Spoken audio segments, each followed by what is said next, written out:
அதிகமாக இந்த பிரண்டை துவையல், பிரண்டை குழம்பு இந்த மாதிரி செஞ்சு நான் வீடியோ போட்டிருக்கிறேன். அதுக்கப்புறம் லாஸ்ட்டாக அந்த கார்டன் டூர் போட்டிருந்தோம்ல, அதில் வந்து இந்த பிரண்டை செடியும் காமிச்சிருந்தேன். ஹரி ப்ரோ வந்து இதை பார்த்துட்டு கேட்டிருந்தாங்க. அவங்க கேட்டு ரொம்ப நாள் ஆயிடுச்சு, என்னால் அனுப்பி வைக்க முடியல, எனக்கு ரொம்ப கஷ்டமாக சங்கட்டமாக ஆயிடுச்சு. ஸோ இதுக்கப்புறம் விட்டோம் அப்படின்னா 2 பேருக்குமே யூஸ் கிடையாது. ஏன்னா இது வந்து முத்திரும், அவங்களும் சாப்பிட முடியாது, நானும் சாப்பிட முடியாது. ஸோ இன்றைக்கி கண்டிப்பாக அனுப்பியே ஆகணும் அப்படின்னு சொல்லிட்டு பேக் பண்ணியாச்சு. எங்கள் வீட்டில் எங்கள் அம்மாவுக்கும் எங்கள் ஆயாவுக்கும் என்ன பண்ணுறேனே புரியல. என்னன்னா அடிக்கிற வெயிலில் நம்மளே பிச்சு வச்சா இது காஞ்சிருமே, இவ்வளோ தூரம் அனுப்புறியே, அது வந்து நல்லா இருக்குமா அப்படின்னு சொல்லி கேட்டாங்க. எனக்கு தெரியல, ஏதோ எனக்கு தெரிஞ்ச மாதிரி நான் பேக் பண்ணி அனுப்பி வச்சிட்டேன் ப்ரோ. நீங்கள் ரிசீவ் பண்ணதுக்கப்புறம் எனக்கு வீடியோ எடுத்து அனுப்புங்க, நான் அது வந்து போஸ்ட் பண்ணுறேன் அது எந்த நிலமையில் போய் சேர்ந்துச்சின்னு. பட் நான் பேக் பண்ணும்போது எவ்வளோ அழகாக பண்ணியிருக்கிறேன், எனக்கு தெரிஞ்ச மாதிரி பண்ணிட்டேன்.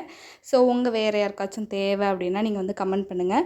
என்னால் முடிஞ்ச அளவுக்கு நான் கண்டிப்பாக அனுப்பி வைக்கிறேன். அதுக்கப்புறம் நம்ம வீட்டில் இந்த சிறு குறிஞ்சா இருக்குல்ல, அதை நான் காமிக்க மறந்துட்டேன். சுகர் உள்ளவங்க வந்து சாப்பிட்லாம், அதுவும் வேணுனாலும் சொல்லுங்கள், கண்டிப்பாக நான் என்னால் முடிஞ்ச அளவுக்கு அனுப்பி வைக்கிறேன். பாய்.